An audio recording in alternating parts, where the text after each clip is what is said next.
गेल्या हंगामामध्ये आपल्याला सगळ्याला माहिती आहे की सातत्यानं मी अहवालात देखील हा विषय छापलाय की कारखान्याला मिळालेलं एनसीडीसी कडून कर्ज याबाबत मला या निमित्तानं सर्व सभासदांना मी वारंवार त्याच्यावर बोललो होतो की आपल्या कारखान्याचा हिशोब हा वार्षिक सर्वसाधारण सभेतच मांडला जातो आणि तो आज मांडण्याची वेळ आहे। मी आपल्या या निमित्तानं अहवालात देखील या गोष्टी आपण छापल्या होत्या। एनसीडीसी कडनं कर्ज मिळताना आपण सगळेजण साक्षीदार आहे की आपल्या कारखान्याला कुलूप लागलं होतं, ते कसं आपण काढलं, त्यानंतर कसं गेलो, त्यानंतर आपल्याला कर्ज कसं मिळालं आणि कर्ज मिळवत असताना त्या ठिकाणी सरकारचा पाठपुरावा करून सरकारला आपण आपल्या कारखान्याला लागणाऱ्या ज्या कर्जाचे आकडे आहेत आणि आवश्यक असणाऱ्या ज्या गोष्टी आहेत त्या सगळ्या, मग त्याच्यामध्ये हे कर्ज मार्जिन मनी लोन होतं। मग याच्यामध्ये आपल्याला कशा कशाला पैसे मिळू शकतात, तर ऊस बिल द्यायला, कोणती वाहतूक असेल, मग काही पगार असेल, शासकीय देणी असेल आणि काही बँका आपल्याला ओटीएस करायचे असतील अशांसाठी, आणि आपल्याला खेळतो भांडवल म्हणजे आपल्याला तोडणी वाहतुकीला पैसे द्यायचे, रिपेअर मेंटेनन्सला पैसे द्यायचे, आपल्याला स्टोअरला आपल्याला मटेरियल आणायचंय, पीपी बॅग, केमिकल, चुना, गंधक ह्याच्यासाठी पैसे मिळतात। तर ह्या माध्यमातून आपण 372 कोटी 84 लाख रुपयाचा त्या ठिकाणी प्रस्ताव आपण सादर केला होता आणि मग आपल्या बॅलन्स शीट नुसार काही आपण मांडणी केली आणि सरकारला त्या ठिकाणी प्रस्ताव दिला। प्रस्तावानुसार आपल्याला मंत्री समितीने मंजुरी दिली आणि मंजुरी झाल्यानंतर ज्यावेळेस ते वर गेलं त्यावेळेस कारखान्यांना पूर्वी 9 कारखान्याला कर्ज द्यायचं ठरलं होतं, 9चे 14 झाले, 14चे 15 झाले आणि 16 झाले आणि मग सगळ्यामध्ये थोडं थोडं कमी करायचं ठरलं। मग आपल्याला 24 कोटी 87 लाख म्हणजे 25 कोटी मुळात कर्ज मंजूर कमी झालं आणि मग मुळात कमी 25 कोटी मंजूर झालं आणि त्याच्यामध्ये आपल्या कारखान्याचं पूर्वीच्या संचालक मंडळाने ज्या पद्धतीनं एनसीडीसी मध्ये ब्रिज लोन घेतलं होतं त्या ब्रिज लोनच्या माध्यमातून 33 कोटी रुपये मुद्दल आणि 80 कोटी 8 लाख रुपये जे जुनं कर्ज होतं ते त्या ठिकाणी आपल्या पैशातनं कापून घेतलं आणि मग आपल्याला 347 कोटी रुपयातनं 80 कोटी कापल्यामुळं 267 कोटी रुपये कर्ज त्या ठिकाणी प्राप्त होणार होतं। त्या दरम्यानमध्ये एक कारखाना पुणे जिल्ह्यातला हायकोर्टात गेला आणि हायकोर्टात त्या ठिकाणी कर्ज वाटपाला स्थगिती दिली। मग स्थगिती दिल्यानंतर त्यांच्या रकमेपुरती मग आपल्या कारखान्याचं जे कर्ज होतं त्या 267 मध्ये 48 कोटी रुपये राखून ठेवून 219 कोटी रुपये आपल्याला मिळाले। आज दिसताना काय दिसतंय, 347 वर बोलती ती, पण मिळताना पहिले किती मिळाले आपल्याला, 219 कोटी। आता खरा प्रश्न आहे 219 कोटीचा हिशोब। आज 219 कोटीचा हिशोब देत असताना परवा आपण कारखान्याचं कर्ज घेतलं, पण कारखान्यातनं जर नवीन निर्मिती नाही झाली तर त्या कर्जाची परतफेड होणं अवघड होऊ शकतं। म्हणून आपल्या संचालक मंडळाने निर्णय घेतला की पूर्वीच्या काळात त्या ठिकाणी कारखान्याची जी गाळप क्षमता होती ती गाळप क्षमता आपल्याला आज आपला सभासदाचा आपल्या भागातला ऊस वाढल्यामुळं आता आपल्याला गाळप क्षमता वाढवण्याशिवाय पर्याय नाही। म्हणून आम्ही गाळप क्षमता वाढवण्याचा निर्णय आणि जे एक्झिस्टिंग आपल्याकडं लायसन्स होते त्याच्यामध्ये गाळप क्षमता वाढवण्याच्या दृष्टीनं आपण आतापर्यंत ज्या आवश्यक गोष्टी होत्या त्याच्यावरती आणि खर्च करायचा होता, परंतु आपली अडचण अशी होती की सरकारनं त्या ठिकाणी सांगितलं होतं की आपल्याला नवीन निर्मिती करण्यासाठी खर्च करता येणार नाही, तुम्हाला जुन्या गोष्टीलाच खर्च करावा लागेल। आता सरकारची गोष्ट अशी आहे की कधी कधी त्याच्या पहिल्यांदा सरकार सांगते की तुम्हाला मागची देणी द्यायची आणि ज्यावेळेस आपल्याला कर्ज मंजूर झालं आणि 1.5 महिन्यानं सरकारनं GR काढला. तिथून पुढे कारखान्याची मागची देणी द्यायला पैसे देणार नाही, तर नवीन काय बसवायचं असेल तरच पैसे देईल. आणि पहिल्या GR मध्ये होतं मागची देणी द्यायची, नवीन काय बसवायचं नाही. मग आता आपल्याला कर्ज मिळाले, कर्जाचा उपयोग केला पाहिजे. मग कर्जाचा उपयोग करत असताना कारखाना तर वाढवला पाहिजे. मग त्या ठिकाणी चार्टर्ड अकाउंटंट CA चा सल्ला घेतला आणि मग आपल्याला देणी काय होती, तर त्या वर्षीचं आपलं उसाचं बिल होतं. ते उसाचं बिल देत असताना आपल्याला 2 टप्प्यात, म्हणजे पहिल्यांदा ज्या गाळप आधीचं बिल होतं आणि जी द्यायसाठी आपण पैसे ठेवले होते, मग आपण डोकं चालवलं आणि हे असं डोकं चालवलं की आपली साखर त्या ठिकाणी विकायची थांबवली. साखरेचा भाव खाली आलेला होता. साखरेचे भाव त्या ठिकाणी 3200 रुपयाच्या आसपास आले होते. म्हणून आपण साखर विकायची थांबवली आणि आपण कर्जाच्या पैशातनं ऊसाचं बिल चालूचं दिलं. मग 2803 रुपये सगळ्याला बिल मिळालं. मग आपलं डोकं चालल्यामुळं काय झालं, तर सगळं बिल त्या ठिकाणी गेलं आणि साखर मात्र आपल्याकडे गोडाऊनला शिल्लक राहिली. त्याचे 2 फायदे झाले. ह्या साखरेच्या उत्पन्नातनं आपल्याला एक्सपेन्शन करता येत होतं आणि दुसरं असं होतं, आपल्याला त्या साखरेला 3200 रुपयाचा भाव 3700 रुपये झाला. त्याच्यामुळं 500 रुपये वाढले आणि त्याच्यामुळं आपला अवरेज रेट 3555 रुपये आला. नाहीतर आपला किती आला असता. मग उसाला जे आपल्याला 3500 रुपये भाव द्यायचा आहे त्याला अडचण आली असती, म्हणून मी डोकं चालवलं. मान्य आहे का सगळ्याला? आता ह्याच्यात मला खोलात जाऊन सांगायचंय की ह्याच्यामध्ये आपल्याला सरकारने 59 कोटी रुपये उसाचं बिल द्यायला सांगितलं होतं. आपण दिलं 86 कोटी. आपण किती जास्त दिलं? 27 कोटी साखर. आता आपल्याला तोडणी वाहतूक त्यावेळेस जी शिल्लक राहिली होती ते 38 कोटी देणं होतं. परंतु कर्ज मिळेपर्यंत आपल्या पैशांना आपण देत गेलतो, त्यामुळे देणं राहिलं होतं 23 कोटी. आपण दिलं 23 कोटी 81. म्हणजे कमी किती दिलं? 15 कोटी. आपल्याला पगारासाठी 41 कोटी रुपये आले होते. मग आपल्याला जर एक्सपेन्शन करायचंय आणि 105 कोटी रुपये कमी आले, तर आपण कशात तर कमी केलं पाहिजे. म्हणून मी त्या ठिकाणी सगळ्या ह्याच्यात थोडा मग 21 कोटी 63 लाख रुपये पगारीसाठी बाजूला केले, 50% रक्कम. व शासकीय देणी 7 कोटी 9 लाख होती, त्यातली 3 कोटी 14 लाख दिली. आता व्यापाऱ्याच्या देण्याच्या बाबतीत सातत्यानं टीका होते. व्यापाऱ्याचं देणं 59 कोटी रुपये कर्ज घेतलंय. ही मला सगळ्याला नम्रपणे सांगायचंय, हे काय सरकारचं अनुदान नाही की बाबा ही याच्या नावावर आलं आणि ह्यालाच दिलं पाहिजे. ही कर्ज आहे आपल्या कारखान्याला, याचं असं फेडायचंय. मग संचालक मंडळाने काय बघितलं पाहिजे, जुनी 2010-11 पासूनची देणी द्यायची, त्याच्यापेक्षा आधी आपला कारखाना मोठा करू, कारखान्यात उत्पन्न करू आणि मग आपण थोडी देणी देत राहू. ही काय आजचं आहे का? बरं 2010 ते 18 मध्ये झोपली होती काही? बंद होता तेव्हा काय केलं असतं? कुणाकडे घेतलं असतं? पैसे तसंच राहतो वाहनवाल्याकडे. मग आता आताची परिस्थिती आपली अशी आहे की आपण त्यातली आज ठेवी माघारी गेली होतं की दिल्या नाही त्या, आपण तशाच पुढं आपली कारखाने परिस्थिती सुधारल्यावर देऊ.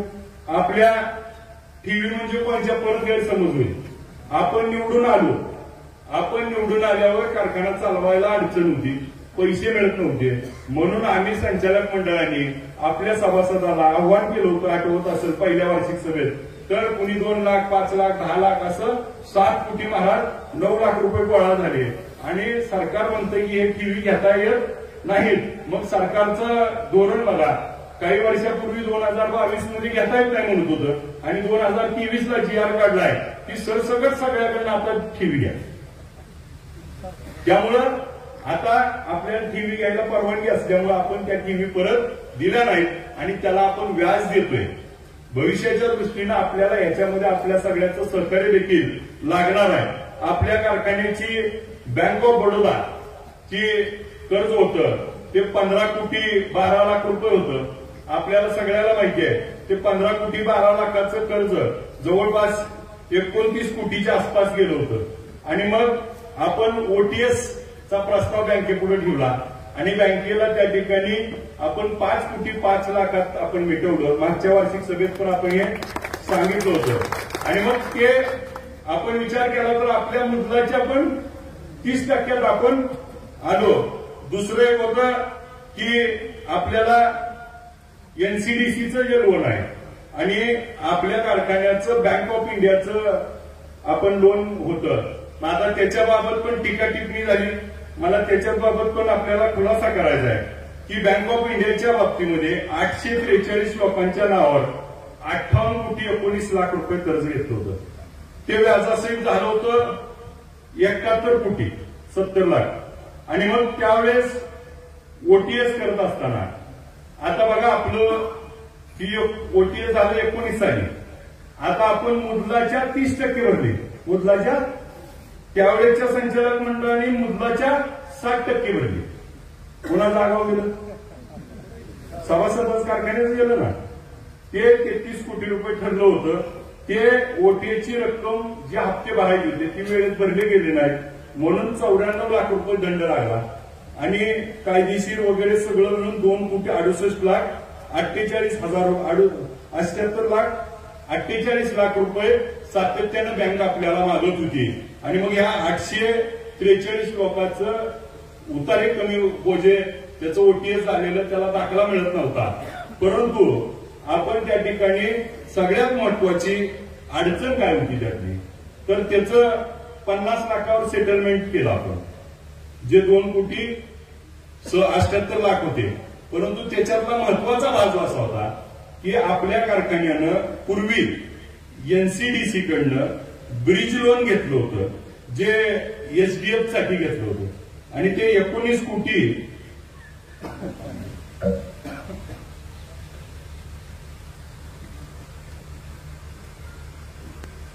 87 लाख 38 हजार. त्या बाबतीत अशी घटना घडलेली होती की त्या काळात दीपकदादा कर्ज घेतलं. ते कर्ज काय होतं आपल्याला एसडीएफचं कर्ज मिळतं 4% व्याजानं. ते कर्ज मिळेपर्यंत उशीर लागत होता म्हणून एनसीडीसी कडनं तात्पुरतं कर्ज घेतलं. म्हणजे ते कर्ज मिळाल्यावर हे कर्ज भरायचं म्हणून ब्रिज लोन घेतलं. आणि घोटाळा असा झाला कुणी केला मला माहित नाही. मला माहित आहे पण मी सांगत नाही. पण की ब्रिज लोन मध्ये पैसे ज्यावेळेस आले त्यावेळेस काय केलं की कर्ज तर एसडीएफचं घेतलंय आणि ब्रिज लोनचं पैसे वापरून आपला कारखाना झाला.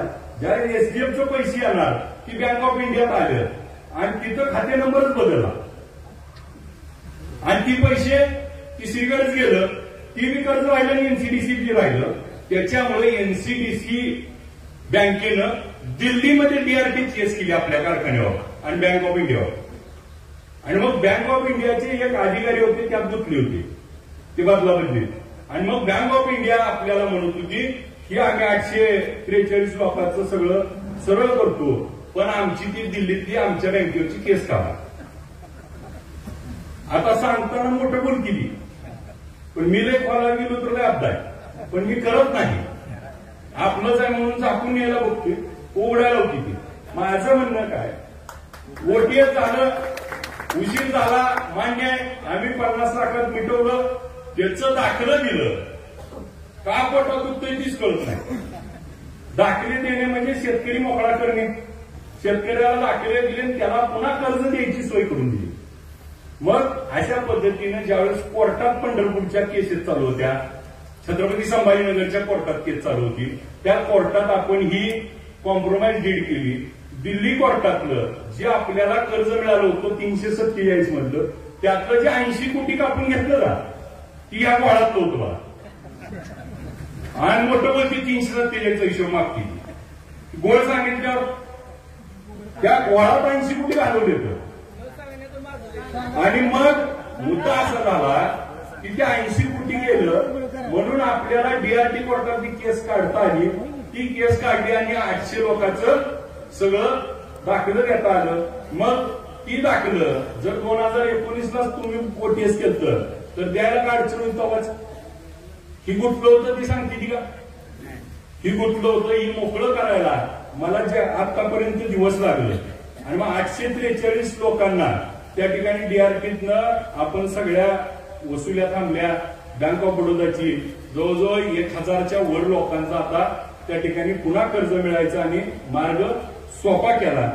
आज मला या निमित्तानं अजून एक फक्त गोष्ट सांगायची आहे की ती जर आपण 50 लाख देऊन मिटवत नव्हतो तर बँकेनं आपल्याला नोटीस दिली की झालेलं 19 सालीचं ओटीएस तुम्ही वेळेत हप्ते न भरल्यामुळं आता तुम्हाला त्या 58 कोटी 19 लाखाचं 1,10,19,000 भरावं लागतं. तुम्ही 110 कोटी, मग ती कितीत मिटलं?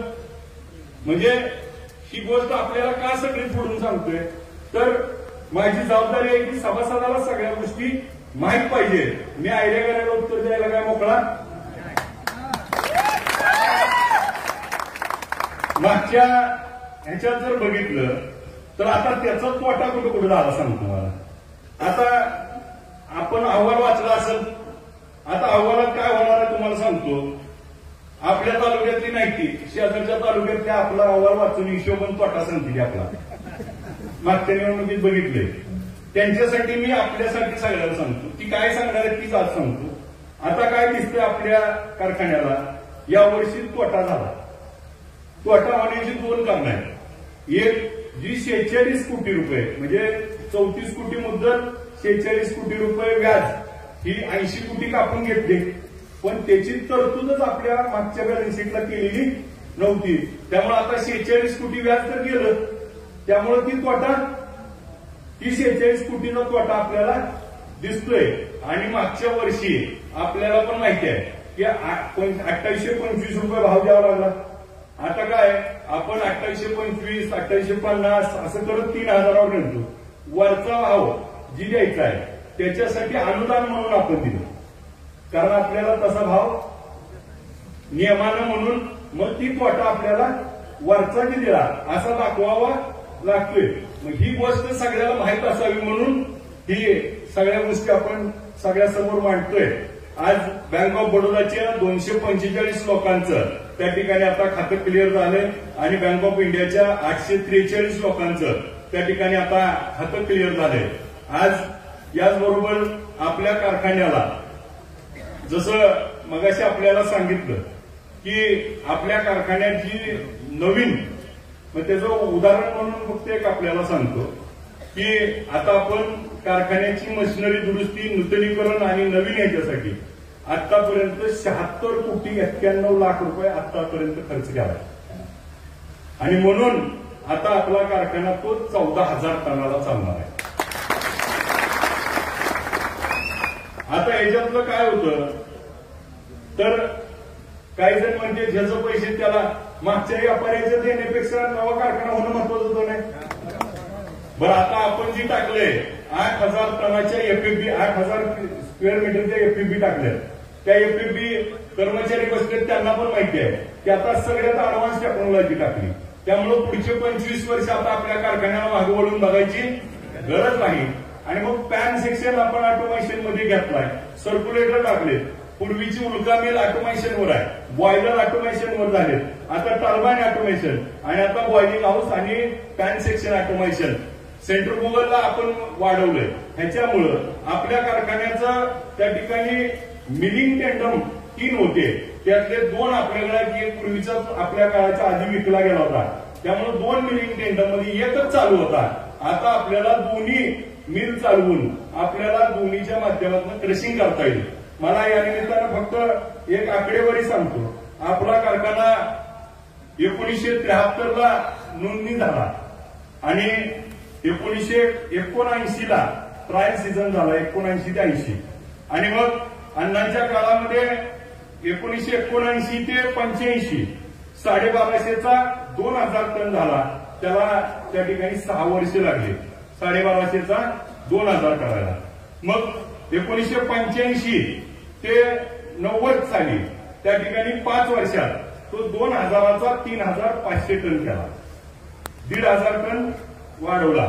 मग 1990 ते 2001 त्या ठिकाणी 10 वर्ष लागली 3,500चा 5,000 करायला. त्यानंतर 2010ला आपल्याला 7,500 करायची मान्यता मिळाली आणि तो सुरू झाला त्या ठिकाणी 2001ला आपल्याला 5,000 टन झाला. 2016 साली 16 वर्षानं 5चा 7.5 झाला, 2,500 वाढला. किती वर्ष लागली? 16. आम्ही निवडून आलोय 2022ला, 7.5चा आता 14 केलाय 3 वर्षात. आज काही गोष्टी सांगत असताना आपल्याला जी 76,19,00,000 रुपये एक्सपान्शनला खर्च करावा लागले, त्याचा पुढच्या काळात आपल्याला 4 गोष्टीत फायदा होणार आहे. पहिला फायदा काय होणार आहे?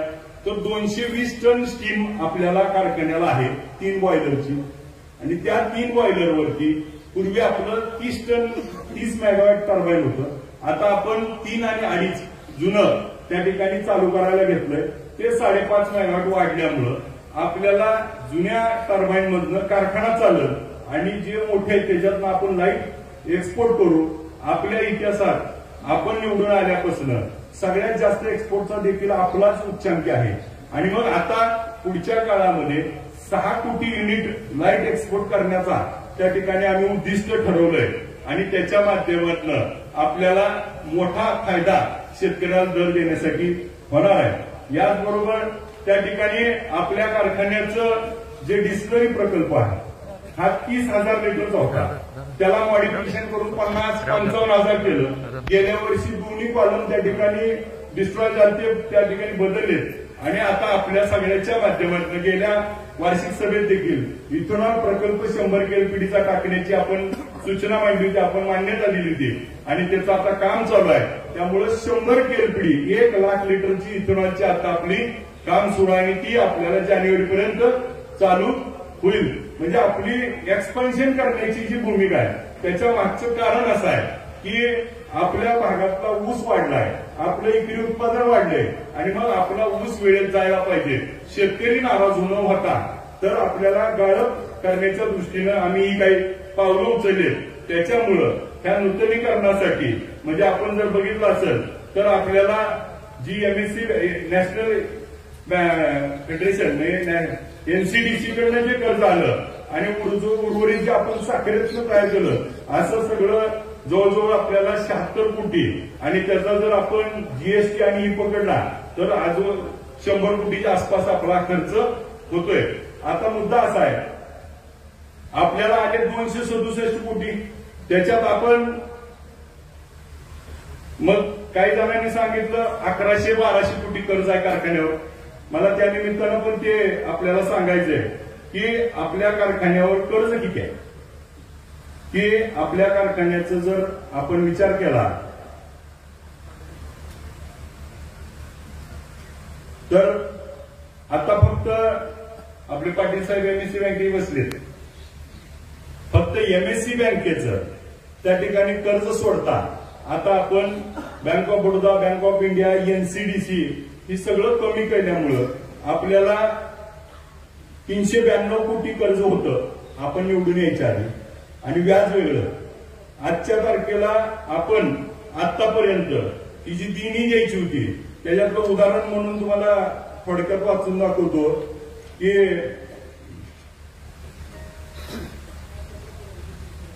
आपण निवडून यायच्या आधीचं ऊसाचं थकीत बिल, तोडणी वाहतूक आणि MSC बँकेला आतापर्यंत जुनी साखर आणि आम्ही भरलेले असे 35 कोटी 27 लाख रुपये, जुनं लाईट बिल 92 लाख रुपये, GST 44 लाख, जे जुने कर्मचारी रिटायर झाले त्यांचे 5 कोटी 55 लाख, NCDCचं जे आता 80 कोटी कर्ज कमी झालं आणि सप्लाय जे करणारे होते त्याचे जवळजवळ आपल्या ग्लोबल म्हणून एक कंपनी होती ज्याला मागच्या संचालक मंडळानं 28 रुपयाला इथेनॉल विकलं होतं, SDS विकलं होतं आणि त्याचा वार्षिक कोर्टात स्टे आला होता. आम्हाला सगळ्या संचालक मंडळाला बोलवलं आणि स्थगिती होती.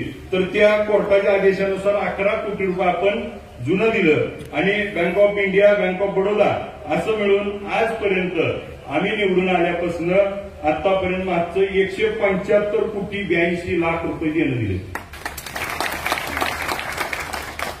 वाल्याने पैसे नेले त्याचं काय सांगितलं नाही लोकांनी मागितले माग वसूल करायचे की आता सगळ्याला केसी चालू आहे त्या सगळ्याच्या नोटिसा काढल्यात बोर्डावर आल्यात सगळ्याच वसूल करायला चालू आहे 175 कोटी 82 लाख रुपये मला तुम्हाला सांगायचा उद्देश असा आहे की एका बाजूला कर्ज वाढलं सांगितलं जातं पण दुसऱ्या बाजूला कर्जातनं कर्ज कमी झालंय कर्जातनं देणं पण कमी झालंय जे आपल्याला आणि आता आपण जर बघितलं तर आता आपल्याला जे कर्ज राहिलंय त्या कर्जाच्या बाबतीत 292 कोटीची कर्ज होतं ते आता आपल्याला गेल्या वर्षीचं 347 कोटी धरल्यामुळं आता ते 392चं कमी होऊन 272 झालं आणि नवीन घेतलेलं 347 केल्यामुळं 665 कोटी कर्ज आता आपल्याला आहे त्याच्यातलं जे 347 कोटी आपण घेतलंय त्याचं देखील आतापर्यंत 18 कोटी रुपये फेडले गेल्या वर्षी हप्ता पाडलाय की हप्ता आपला चोख गेलाय आता जी एमएससी बँक आहे जे आपले त्यांच्याशी आपल्या बोलणं चालू आहे आणि त्याच्यातनं मार्ग काढला पाहिजे कारण मुद्दलापेक्षा व्याज जास्त झाले आणि त्याच्यात तोडगा काढायसाठी राज्याच्या मुख्यमंत्र्यांकडे आणि त्यांच्याकडे प्रस्ताव दिलाय आणि त्याच्या माध्यमातून आपल्याला तो देखील तोडगा काढण्याची भूमिका आम्ही त्या ठिकाणी घेतोय मला या निमित्तानं अनेक गोष्टी त्या ठिकाणी आहेत परंतु आपल्याला ज्याला वाटत असेल की बाबा मला ह्या विषय कळाला नाही तर माझी आपल्या निमित्तानं विनंती आहे की तुम्हाला कुणाला जरी काही कळालं नाही असं वाटलं तर मला येऊन भेटा मी तुम्हाला हिशोब देतो लेखी द्या लेखी उत्तर देतो कारण आपण जी काय प्रश्न विचारताय त्याला उत्तर देणं माझं कर्तव्य आहे परंतु आपण कुठल्याही बाबतीत कारखान्याची बदनामी होईल असं कोणी न वागल्यामुळं जर आपल्याला उद्या बँकेकडनं आपल्याला जे ओटीएस करायचंय उद्या कारखाना चालवायचा आहे ह्याच्यासाठी लागणाऱ्या गोष्टी असतात आता आपल्याला जे कर्ज मिळालं त्याच्यातले आपले 76 कोटी रुपये नवीन करायला गेले त्याला जीएसटी सहित जी रक्कम गेली आणि आता मूळ मुद्दा असा आहे की आता कारखान्याचे जे पैसे मिळाले होते त्याच पैशात ह्या वर्षी आता आपण टोळ्याला पैसे दिलेत सगळ्याला 2 हप्ते तिसरा हप्ता 2 दिवसात द्यायचा आहे तर आतापर्यंत आपण 52 कोटी 59 लाख रुपये टोळ्यांना हप्ता दिला आता 8 कोटी रुपये द्यायचे राहिलेत तिसरा हप्ता दिला की टोळ्या आणायला मोकळ्या झाल्या बऱ्याच जणांनी येऊन माझ्याकडे घेऊन बी गेली तिसरा हप्ता संतोबा हसायला लागले तर कारखाना चालू होऊन आतापर्यंतच्या काळात बंद काळात पगार 7 कोटी रुपये दिली आणि देखभाल दुरुस्ती मशिनरी 14 कोटी 75 लाख रुपये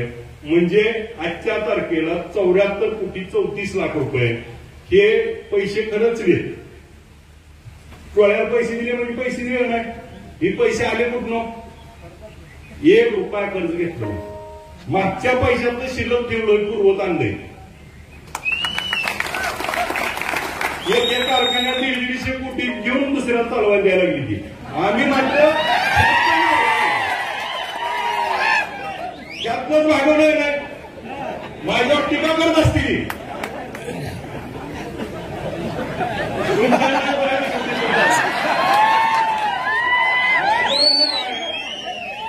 माझ्यावर टीका होत असेल परंतु मी एक गोष्ट करतोय की कारखान्याच्या आर्थिक ह्याच्यात शिस्तीत त्या ठिकाणी कुठेही बाधा येऊ नये आज मला सांगा गेल्या वर्षी 350 कोटी कर्ज घेतलं आणि यंदा टोळ्याला पैसे नाही ते द्यायला चालायचं कसं बरं आज मला सांगा मशिनरी बसवली आणि बाहेर टोळ्या नसल्यावर कारखाना कसा काढायचा मग आता मागचं तिथं करू आता मला सांगा आजचं काम बाहेर टोळ्याला पैसे वाटलं धरून झाला आणि आज काम नाही केलं तर आणलेलं गाळायचं कुठं बरोबर आहे का नाही मग बाहेरचं ना आजचं मिळून आता आपल्या हातात किती येतं 250 कोटी आणि मग मला सांगा आता आलेल्याचा हिशोब तर सगळा सांगितला मग आता घोळ झाला का मग घोळ जी म्हणती ती त्यांना माझी विनंती आहे कारखान्याची बदनामी करू नका कारखाना विठ्ठल चालू झालाय म्हणून स्पर्धा लागली आहे आज सगळी घाबरली आणि कुणी जर कुणाची सुपारी घेऊन कारखाना बंद पडत असेल तर सभासद माफ करणार कारखाना चालला म्हणून आज आपल्याला लोकांच्या दारात जायची वेळ नाही, नाहीतर आपला तालुका सोडून लोकांच्या दारात जात होतो आपण ऊस घ्या म्हणून. दराचं तर बोलताच येत नव्हतं, काट्यावर तर बोलतच. पण आज मला सांगा टरक लिहिली ना विठ्ठलला, ती कुणाची ताकद आहे? तर त्या विठ्ठल सहकारी साखर कारखान्याची ताकद आहे. त्या विठ्ठलाचं नाव आहे.